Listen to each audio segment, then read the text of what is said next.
అయితే ఇంకో విషయం చెప్పండి సార్. ఒక హీరోయిన్ డేట్లు అడిగితే ఏదో డైరీ చూసుకొని ఈ డేట్లకి ఉంటాయి చెప్పడం ఒకటి, లేదా నాకు కుదరదని చెప్పడం ఒకటి. డైరీ ప్రొడ్యూసర్ చేతికిచ్చేసి మీకు ఎప్పుడు కావాలో మీరు రాసుకోండి, మీరు ఎప్పుడు పిలిస్తే అప్పుడు వస్తానని చెప్పడం అసలు ఎక్కడా జరగదు.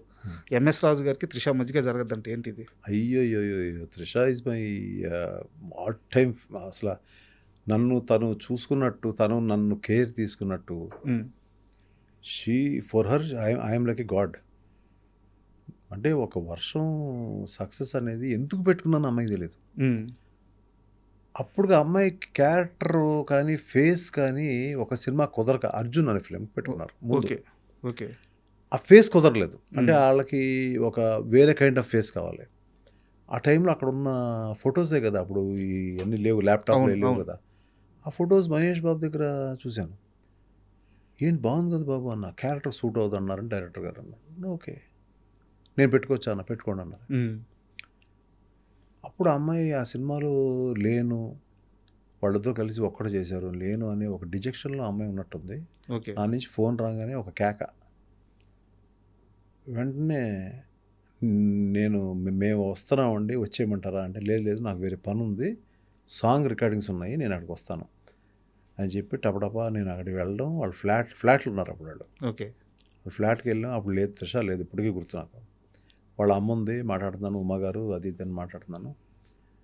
ఆవిడకి నేను పెట్టుకుంటే బాగుండి ఈ సినిమాలో, ఆల్రెడీ రిజెక్ట్ అంటే నా ఉద్దేశంలో రిజెక్ట్ కాదు, క్యారెక్టర్ సూట్ అవట్లా. చాయిస్ కాదండి, క్యారెక్టర్ సూట్ అవట్లా. అమ్మాయిని చూసిన తర్వాత ఫైనల్ చేద్దాం అని అనుకుంటున్నాను నేను. వచ్చింది ఆ అమ్మాయి, మంచి జీన్స్లో వచ్చి కూర్చుంది ఇక్కడ నేను కూర్చున్నా, అక్కడ కూర్చుంది. ఏంటి చిన్న టమ్మీ ఉంది, ఎక్సర్సైజ్ అన్న.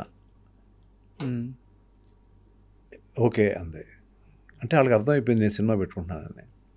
సో వెంటనే ఉమ్మగారు అంది, వాళ్ళ మదరు, అయితే మీరు సినిమా పెట్టుకుంటారనమాట అంది. అందుకే కదా చెప్పింది.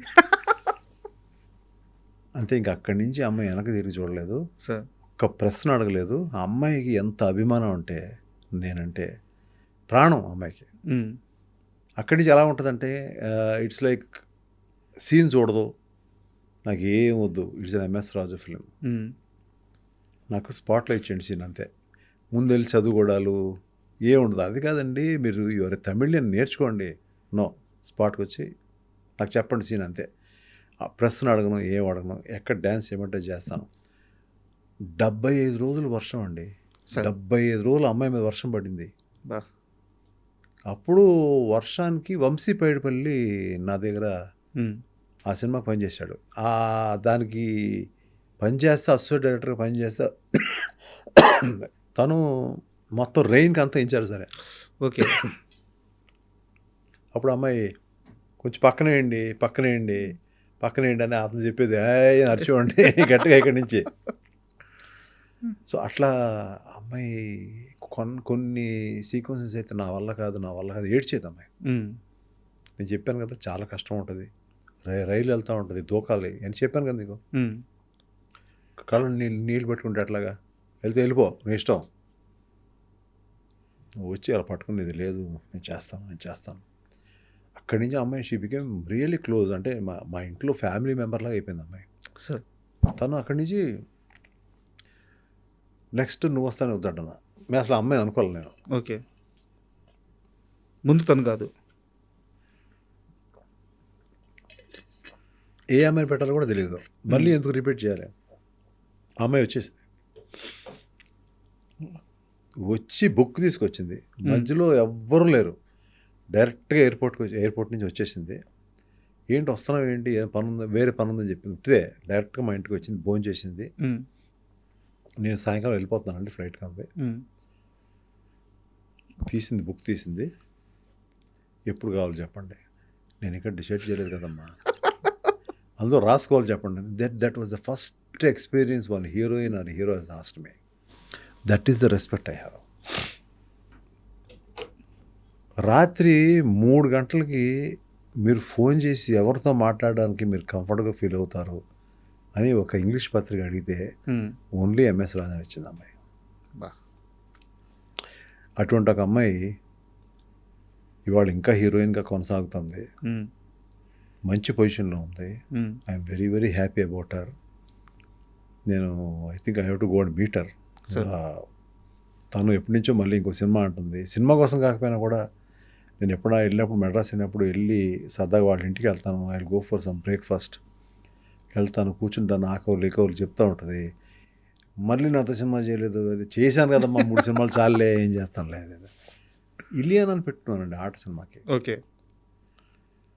అంటే ఆట సినిమాకి ఇలియానా అని పెడితే ఆ అమ్మాయి అసలు అలిగింది నా మీద. ఎవరు? త్రిష. మ్మ్. ఫోన్ల మీద ఫోన్లు చేసింది. మ్మ్.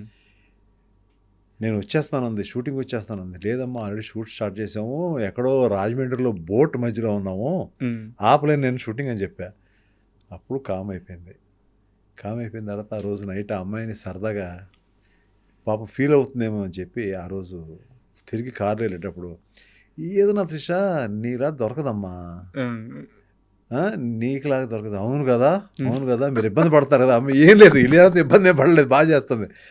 అవునమ్మా ఇబ్బంది పడతానమ్మా నేను. అవును సార్ మీకు అవ్వాలి అవ్వాలి. అలా ఒక్కొక్కరిని లైక్ నా ఇంట్లో చిన్నపిల్లలాగా ట్రీట్ చేసేవాడు. సార్ ఎంతమంది స్టార్లు సార్, ఎంతమంది స్టార్లు. అయితే నేను ఈ మధ్య శ్రీహరి గారి భార్య విశ్వశాంతి గారిని ఇంటర్వ్యూ చేశాను. వారు మాట్లాడుతూ నువ్వు వస్తా అంటే నేను వద్దంటున్న సమయానికి ముందు శ్రీహరి గారికి అప్పటికి సినిమాలు ఆడుతున్నాయి హీరోగా. సరే ఫెయిల్యూర్ ఉండొచ్చు, సక్సెస్ ఉండొచ్చు, కానీ ఈ సినిమాకి అన్న క్యారెక్టర్లో చేయడానికి ముందుగా ఆయన ఒప్పుకోలేదు. ఎంఎస్ రాజు సినిమా కాబట్టే ఒప్పుకున్నారు అని డిస్కషన్ నడిచింది. శ్రీహరి గారిని ఎలా ఒప్పించారు? అంటే నేను అసలు ఒప్పుకోలేదు అనే ఛాన్స్ లేదు. ఆవిడ ఎలా చెప్పారో తెలియదు కానీ సార్ నేను ఆయన అంటే వాళ్ళ ఇంట్లో జరిగిన డిస్కషన్, ఇంట్లో జరిగిన భార్యాభర్తల మధ్య జరిగిన డిస్కషన్. ఆయన దగ్గరికి వెళ్ళి ఆ కథ చెప్పినప్పుడు ఆయన కళ్ళ నీళ్ళు పడి ఇలా పడినాయి. చేస్తున్నాను, డబ్బుల గురించి మాట్లాడద్దాను ఆయన. చేసేశారు. లోపల ఏం జరిగింది, ఏం చెప్పారు అవన్నీ నాకేం లేదు, ఆల్రెడీ ఒప్పేసుకున్నారు, అయిపోయింది. మీ సినిమా అని మాత్రమే ఒప్పుకున్నాడు అంటే అప్పుడే ఆ వారం రోజుల్లోనే ఆయన డ్రెస్సు, ఆయన కట్టు, ఆయన పంచితీరు నేను సాధారణంగా నేను డిజైన్ చేస్తా, ఏమీ డిజైన్ చేయలేదు. ఆయన 4 రకాలుగా డిజైన్ చేసుకున్నాడు. ఆయనే పిలిపించుకున్నాడు, ఆయనే డబ్బులు ఇచ్చుకున్నాడు. ఆయనే పంచ్ ఇలా ఉంటే బాగుంటుంది, లేకపోతే ఇలా ఉంటే బాగుంటుంది, ప్యాంట్ ఇలా ఉంటే బాగుంటుంది, షర్ట్ ఇలా ఉంటే బాగుంటుంది, అన్నీ చేసుకుని హెయిర్ క్రాఫ్ట్ ఇలా ఉంటే బాగుంటుంది, బొట్లు ఇలా ఉంటే బాగుంటుంది, 4 రకాలు అన్నీ పంపించాడు నాకు ఆయన. ఇది బాగుంది, ఇది బాగుంది అని పెట్టేసి పంపించేశాను. That was his dedication sir. He was an emotion for the film sir. అబ్బా, హీ వాజ్ అన్ ఎమోషన్. అంటే మా అందరికి ఎమోషన్ ఆయన. అందరూ మాకు అందులో కావాల్సిన సిద్ధార్థ, అందులో కావాల్సిన త్రిష, వాళ్ళు పెట్టిన వాళ్ళందరూ ఎమోషన్స్ నాకు. Sir Prabhudeva, there all you know ఆ సినిమాకి దేవుడు పెట్టేశాడు అక్కడ, వాళ్ళని అక్కడ పెట్టేశాడు. మీరు ఎంఎస్ రాజు చుట్టూ ఉండని పెట్టేశాడు అన్నదాన్ని, అంతే. And for more videos, please subscribe to iDream. Please subscribe to iDream. Please subscribe iDream. And please subscribe to iDream. For more videos, subscribe to iDream. please like, share and subscribe to the channel. Congratulations, iDream. Subscribe to iDream. Subscribe to iDream. So subscribe to iDream Media. iDream team అందరికి huge congratulations. Please subscribe iDream Media. Please subscribe to iDream. Subscribe iDream. Please subscribe to iDream. iDream అంటే నా కళల ఛానల్ను subscribe చేసుకున్న నోరు తిరుగుతలేదు, మీరైతే గంట గుర్తు కొట్టండి. For more such videos, please subscribe to iDream. Subscribe to iDream. Please subscribe to iDream. Please subscribe iDream Media. Please do subscribe to iDream. Please subscribe to iDream Media. For best entertainment and information, please subscribe iDream. And don't forget to subscribe to iDream.